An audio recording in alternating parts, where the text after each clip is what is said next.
വീണ്ടും കോഴിക്കോടേക്ക് പോകുന്നു. അവിടെ മറ്റൊരു വാർത്ത. കോഴിക്കോട് ഇരുവഴിഞ്ഞിപ്പുഴയിൽ കോഴി മാലിന്യം തള്ളിയ കേസിൽ പ്രതി പിടിയിലായി. മലപ്പുറം തിരൂരങ്ങാടി സ്വദേശി മുഹമ്മദ് അഫീഫാണ് പിടിയിലായത്.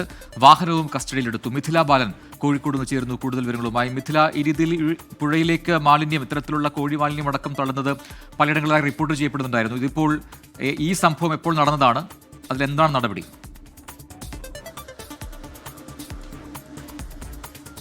റിജിൻ, കഴിഞ്ഞ മാസം 31-നാണ് ഈ ഒരു സംഭവം ഉണ്ടായത്. 31-ാം തീയതി പുലർച്ചെയാണ് മുക്കം അരീക്കോട് പാലത്തിന് സമീപം ഇരുവഴിഞ്ഞിപ്പുഴയിലാണ് ഇത്തരത്തിൽ മാലിന്യം തള്ളിയിട്ടുണ്ടായിരുന്നത്. 3 പേരെ പ്രതി ചേർത്തായിരുന്നു പോലീസ് കേസെടുത്തിട്ടുണ്ടായിരുന്നത്. ഒരു സ്ത്രീ ഉൾപ്പെടെ 3 പേരായിരുന്നു. ഇതിൽ ഒരു പ്രതിയെയും ഒരു വാഹനവുമാണ് ഇപ്പോൾ കസ്റ്റഡിയിലെടുത്തിട്ടുള്ളത്. ഇനി അവശേഷിക്കുന്ന ആളുകളെ കസ്റ്റഡിയിലെടുക്കാനുണ്ട്. ഒപ്പം ഒരു സ്കൂട്ടറും കസ്റ്റഡിയിലെടുക്കാനുണ്ട്. ഇതിന് പിന്നാലെ CCTV ദൃശ്യങ്ങൾ കേന്ദ്രീകരിച്ച് നടത്തിയ ഒരു അന്വേഷണത്തിലാണ് ഈ ഒരു പ്രതിയിലേക്ക് പോലീസ് എത്തിയത്. മറ്റ് അവശേഷിക്കുന്ന 2 പേർക്കായി അന്വേഷണം ഊർജിതമാക്കിയിട്ടുണ്ട്. പ്രജിൻ, ശരി, മിഥില ബാലനാണ് വിശദാംശങ്ങൾ നൽകിയത് കോഴിക്കോട് നിന്നും.